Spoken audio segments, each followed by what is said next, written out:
market, it doesn't work. It has never worked. Fundamentally transforming the United States of America. There's a difference, apparently, between the United States... I'm having a very hard time taking you seriously. ...and Europe. Yes. Watch this clip from Barack Obama as he praises the free enterprise system. Yes. I think a lot of this campaign, maybe over the last 4 years, has been devoted to this notion that I think government creates jobs, that somehow is the answer. That's not what I believe. I believe that the free enterprise system is the greatest engine of prosperity the world's ever known. The free market, it doesn't work. It has never worked. Fundamentally transforming the United States of America. I have never... Okay, I can't take it. Turn him off. I can't. I'd rather talk to you, Stu, than watch another second of that. That's the most ridiculous thing I've ever seen. It is. But the question isn't, you know, obviously it's ridiculous. We know he doesn't believe it. The question is, why does he have to say it in this country? Okay. Here's why. It's in the latest episode of Statistics. Us over here and them over there have an interesting relationship. They import our celebrity runaways. We import their heavily accented talent show judges. They riot in the streets and turn over police cars. We occupy the streets and do other things to police cars. But we've always had more in common than we've had differences. So how can you explain America's success and Europe's stagnation over the years? You can do it all with one poll. Pew asks this question: which do you think is more important?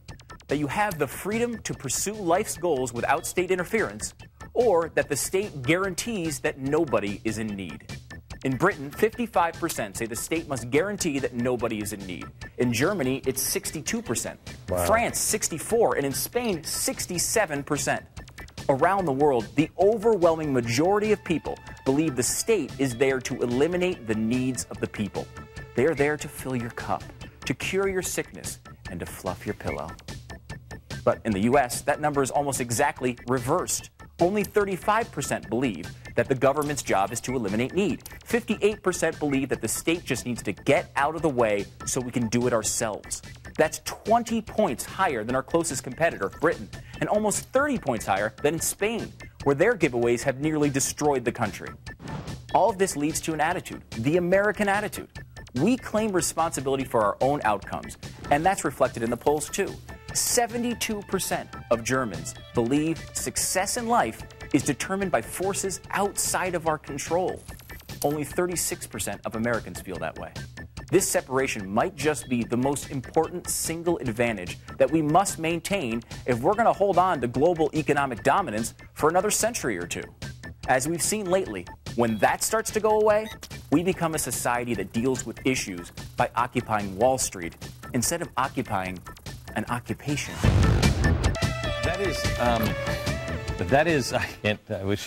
I wish we could have a serious conversation. That is an amazing statistic. I've never heard that. It really is totally different. I mean, two attitudes that are completely different from continent to the United States. And it's, I think, really is the major separation between the two cultures. There is one other separation, something you're certainly going to understand when you talk about faith. The difference in faith between the two countries. Where is religion very important? In the United States, that number is about 50%. Spain, Germany, Britain, France range between 13 and 22%. But every one of them is less than half of the United States. We are very different. The free market, it doesn't work. It has never worked. Fundamentally transforming the United States